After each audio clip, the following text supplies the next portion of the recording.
Il existe une habitude tellement toxique qu'elle peut ruiner ta confiance en toi, t'empêcher d'avancer et te faire détester ta propre vie. Et le pire, c'est qu'on l'a tous les jours, sans même s'en rendre compte. Elle se cache derrière une simple pensée, un petit réflexe, une story Instagram, et elle te fait croire que t'es nul, que t'es en retard et que les autres sont meilleurs que toi. Tu peux avoir la meilleure routine du monde, mais tant que tu continues à faire ce truc-là, ta santé mentale va continuer à se dégrader en silence. Est-ce que t'as réussi à trouver ce que c'était? Je parle bien entendu de l'habitude de se comparer aux autres. Et aujourd'hui, on va voir pourquoi c'est aussi destructeur et comment t'en libérer rapidement. Mais avant ça, il faut que je t'avoue un truc sur la comparaison. En fait, se comparer aux autres, c'est totalement naturel. Et c'est le cas parce que ça permet à notre cerveau d'économiser de l'énergie. Plutôt que de réfléchir à ce qui est bien et ce qui est pas bien, c'est beaucoup plus facile de regarder ce que font les autres pour en juger. Quand on évalue n'importe quelle situation, on va le faire par rapport à une norme ou à une certaine tendance. Par exemple, pour pouvoir dire on est grand, en fait, on est grand par rapport à un certain groupe de gens auxquels on se compare. Et c'est pareil pour n'importe quelle qualité. Pour dire qu'on est riche, qu'on est beau, qu'on est heureux, qu'on est musclé ou quoi que ce soit, il faut qu'on regarde la moyenne des gens autour de nous et qu'on compare notre situation. Donc à la base, se comparer aux autres, c'est juste un raccourci de notre cerveau qui est totalement humain pour juger une situation plus rapidement. Et ce qui est intéressant, c'est qu'une personne qui se compare jamais ou qui en a vraiment rien à foutre de ce que les gens pensent, c'est juste ce qu'on appelle un psychopathe. On a besoin de se comparer aux gens pour s'intégrer dans la société. Et à la base, ça avait deux missions principales. La première, c'était de se comparer vers le haut pour nous inspirer à atteindre mieux. Si on arrive dans une tribu et que tout le monde s'est déjà chassé, bah peut-être qu'il vaut mieux qu'on se mette à apprendre la chasse pour rattraper le niveau du groupe et pas nous faire dégager. Donc la comparaison vers le haut, elle permet de nous situer au niveau du groupe et de nous adapter. Par exemple, si on se comparait absolument jamais aux autres, on n'aurait pas connu mieux que notre situation actuelle. Peut-être que je serais jamais sorti de ma chambre pour poursuivre un quelconque objectif. Peut-être que je serais encore en train de jouer à Dofus ou d'autres jeux vidéo sans jamais faire de choses utiles qui auraient pu aider d'autres gens. Parce que si j'ai créé cette chaîne YouTube, c'est en partie parce que j'ai vu d'autres gens qui faisaient des vidéos et qui avaient l'air d'aimer ça et qui avaient l'air d'aider les gens et ça avait l'air stylé. Peut-être aussi que je me suis mis à prendre soin de mon corps et à manger mieux parce que j'ai vu des gens dans la rue qui avaient l'air stylés et musclés et je me suis dit que j'avais envie de leur ressembler. Donc je pense que la comparaison, elle est omniprésente et elle le restera toujours parce qu'on vit dans un monde où la valeur d'une chose, en fait, c'est la valeur de cette chose comparée à toutes les autres choses possibles qui lui ressemblent. Et la deuxième mission de la comparaison, elle est un peu moins noble, c'est de se comparer vers le bas pour satisfaire notre ego. La comparaison vers le bas, elle est purement liée à notre ego, à nos insécurités, à notre peur de pas être assez, de pas avoir assez de valeur. En fait, ça nous rassure de voir qu'on est meilleur que des gens et qu'on a plus de valeur que certaines personnes. Et c'est pour ça qu'on voit des haters absolument partout sur les réseaux sociaux. Le mécanisme derrière la majorité des messages purement haineux, c'est je te rabaisse pour prouver que je suis meilleur que toi et je récupère un boost temporaire de validation. On se compare et on critique les autres en les mettant en dessous de nous parce que pendant un bref moment, on comble notre insécurité, on se sent assez et on se sent un peu validé. Donc à la base, cette comparaison, elle a son utilité. Bon, certes, elle nous pousse à nous défouler quand on se compare à plus petit que nous, mais surtout, elle nous sert à regarder les gens qui font mieux que nous pour nous en inspirer et développer une sorte de compétition positive. Parce que le monde d'aujourd'hui n'aurait jamais été aussi évolué si les êtres humains ne se comparaient pas entre eux. L'homme n'aurait jamais posé le pied sur la Lune aussitôt s'il n'y avait pas eu une course spatiale entre les États-Unis et l'URSS dans les années 60-70. La technologie aurait jamais été aussi avancée si, par exemple, Apple et Samsung se battaient pas H24 pour innover. La compétition qui est amenée par la comparaison, souvent c'est une bonne chose. Et c'est d'ailleurs un des seuls trucs que j'ai retenu des cours d'économie au lycée, on n'évoluerait pas sans compétition. Parce que si t'es une entreprise et que t'as un concurrent qui fait mieux que toi, tu vas chercher à le dépasser, soit en étant plus productif, soit en améliorant la qualité, soit en baissant les prix. Donc dans un certain sens, cette comparaison aux autres, elle est naturelle et utile, mais alors pourquoi est-ce qu'elle nous pourrit autant la vie ? Sur le sujet de la comparaison, il s'est passé un truc majeur que tu as peut-être vu passer, ça s'appelle la mondialisation. Autrefois, quand on voulait être le mec le plus fort, en fait, on cherchait à être le mec le plus fort de notre tribu ou de notre petit village de 100 personnes, parce qu'on vivait en communauté beaucoup plus réduite. Sauf qu'ensuite, on s'est un tout petit peu développé, on a construit des villes de plus en plus grandes, et aujourd'hui, on a Tokyo, qui est la plus grande ville mondiale, qui fait presque 40 millions d'habitants. Donc déjà, être le mec le plus fort de ton village de 100 personnes ou être le plus fort de 40 millions de personnes, ça rend déjà les choses un petit peu plus compliquées. Je suis pas du tout une flèche en maths, mais la stat très simple que je peux donner, c'est qu'on passe d'une chance sur 100 à une chance sur 40 millions. Mais c'est pas tout, si tu suis un petit peu ce qui se passe dans le monde, t'as peut-être déjà entendu parler de ce qu'on appelle les réseaux sociaux.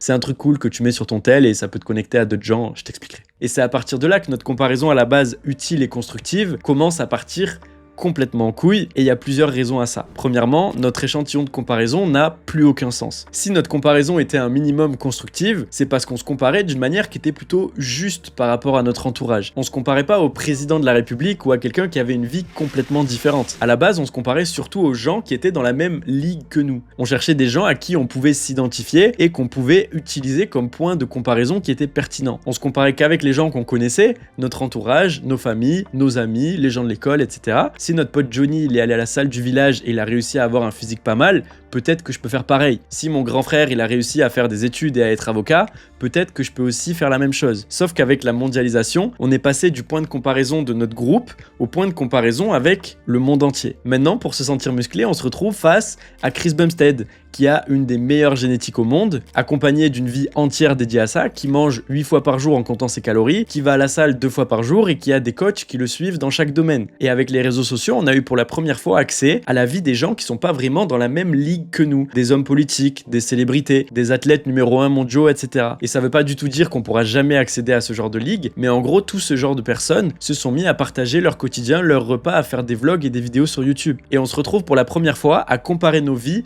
avec des gens qu'on n'a jamais rencontrés et qui sont au top niveau de leur domaine. Donc tout ça rend la comparaison beaucoup plus injuste parce que maintenant on s'est mis à se comparer avec des gens qui n'ont absolument plus rien à voir avec nous. Ils n'ont pas la même génétique, pas la même histoire, pas le même passé, pas la même famille, pas la même culture, pas les mêmes problèmes, etc. Mais c'est pas tout. Il y a un deuxième point très important à noter sur la comparaison, c'est qu'on se compare plus à la réalité. En comparant notre vie à ce que montrent des gens qu'on n'a jamais rencontrés sur leurs réseaux sociaux, on compare plus notre vraie vie à leur vraie vie.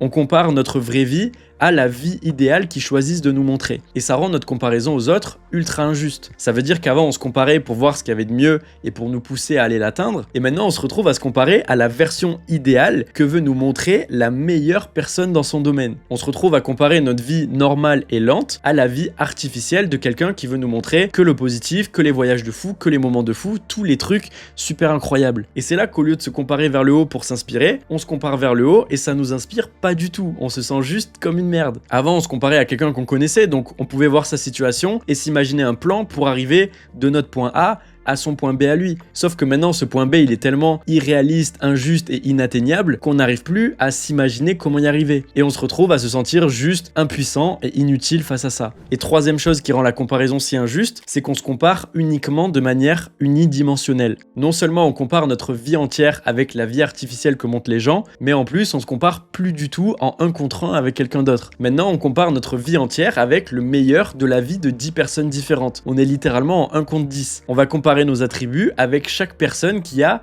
la meilleure version possible de ses attributs. On va comparer notre corps avec celui qui a le meilleur corps possible. On va comparer notre situation financière avec celui qui a la meilleure situation financière. On va comparer notre famille avec celui qui a la famille la plus soudée. On va comparer notre beauté avec celui qui a les meilleurs gènes possibles. Et encore une fois, ce genre de comparaison nous laisse absolument aucune chance d'en sortir meilleur. Personne ne peut évoluer face à ce genre de comparaison. Et ça mène à la 4e chose, qui est peut-être la plus importante, c'est qu'on ne sait jamais tout d'une situation qu'on compare. Quand on prend le meilleur domaine de chez quelqu'un et qu'on s'y compare, on oublie absolument tous les autres domaines chez cette personne. Et le psychologue Jordan Peterson a un exemple assez parlant pour ça. Quand tu vois ce mec qui roule en Porsche décapotable sur la route et que tu le jalouses et que tu te dis que ta vie c'est vraiment de la merde parce que cette personne a l'air d'avoir réussi beaucoup mieux que toi, bah ce que tu sais pas en te comparant, c'est que cette personne, elle est en train de se demander dans quel mur elle peut se cracher pour être sûre de mettre fin à ses jours le plus efficacement possible. Et je sais que c'est un exemple bien extrême, mais c'est pour dire qu'on sait jamais ce qui se passe dans la vie des gens quand on se compare uniquement à la surface de ce qu'on voit. Oui, ce mec sur les réseaux a l'air de s'amuser beaucoup plus que toi, mais ce que tu vois pas, c'est qu'il est en train de se droguer, il est addict à l'alcool, et lui, secrètement, il rêve d'avoir une vie aussi stable que la tienne. Oui, ton pote du collège, il a acheté la dernière BMW trop stylée, mais ce que tu vois pas, c'est qu'il s'est endetté de 60 000 €, et il est même pas si content que ça parce qu'il a fait ça pour impressionner ses voisins. Donc toute cette comparaison qui à la base est censée être positive et constructive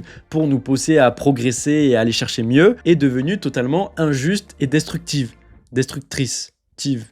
Je sais pas.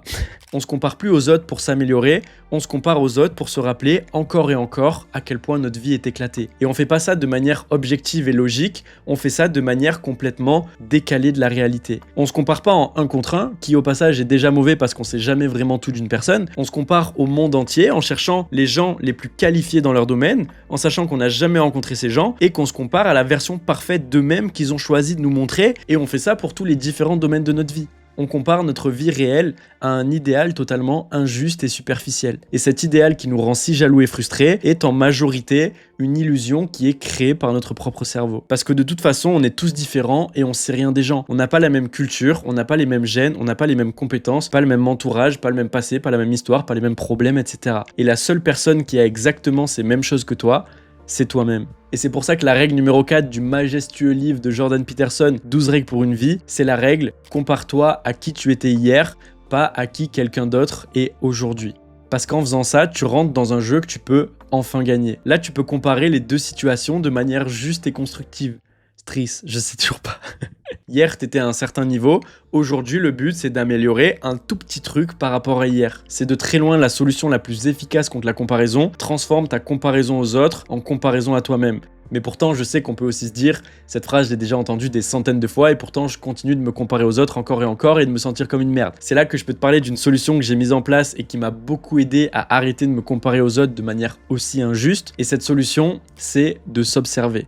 Pour arrêter ça, j'ai dû prendre l'habitude d'observer à chaque fois que je me mets à me comparer et à envier et à jalouser quelqu'un. Par exemple, quand je vais dans une soirée et que je vois quelqu'un qui est super stylé, super charismatique, qui a un aimant et qui a tout le monde autour de lui qui rigole, bah là je vais sûrement me surprendre en train de me dire « Putain, ce mec il a l'air trop cool, pourquoi moi je suis pas comme ça, j'aimerais trop être à sa place, je suis vraiment une merde ». Et le but à partir de là, c'est de challenger cette pensée par la logique. Pourquoi ce serait si cool d'être ce mec? Bah parce que là il est en train d'avoir la validation, tout le monde le regarde, ça a l'air d'être une superstar et il a l'air super heureux comme ça. Bah pour le coup, j'ai déjà eu ce genre de moment dans d'autres situations et c'est vrai que c'est cool sur le moment, mais c'est juste un boost de validation temporaire, ça te rend absolument pas plus heureux ce genre de choses. Ok, autre question, est-ce que j'aimerais vraiment être cette personne? Bah en fait, je lui ai un peu parlé et c'est vrai qu'à part les soirées, ben il fait pas grand chose. Finalement, j'aime bien ma vie un petit peu plus tranquille où je fais mon taf, je fais mon sport et je vais voir mes potes. Ok, et est-ce que ça vaudrait le coup de faire les efforts pour arriver à être ou à faire comme lui? C'est vrai que maintenant que je pose la question, je suis quelqu'un de plutôt introverti, c'est rigolo d'être entouré de monde, mais ça me bouffe complètement mon énergie, je suis beaucoup plus le genre de mec à être au fond de la salle et à avoir une conversation profonde avec une autre personne. Donc finalement, cette personne que je jalouse,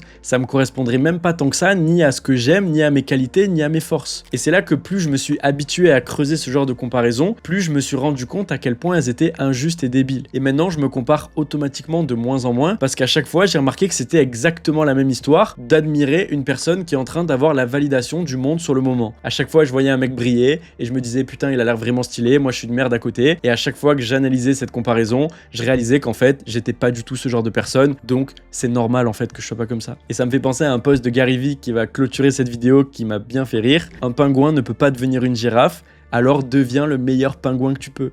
Arrête de te comparer aux autres, compare-toi à qui tu étais hier. Et c'est comme ça que tu vas arrêter de faire la pire habitude pour ta santé mentale et que tu vas pouvoir recommencer à avancer sereinement. Merci beaucoup de m'avoir accordé ton temps. Pense à cliquer sur le bouton s'abonner si jamais c'est pas déjà fait et tu peux aller voir cette vidéo pour continuer d'apprendre des trucs vraiment super intéressants. Ouais.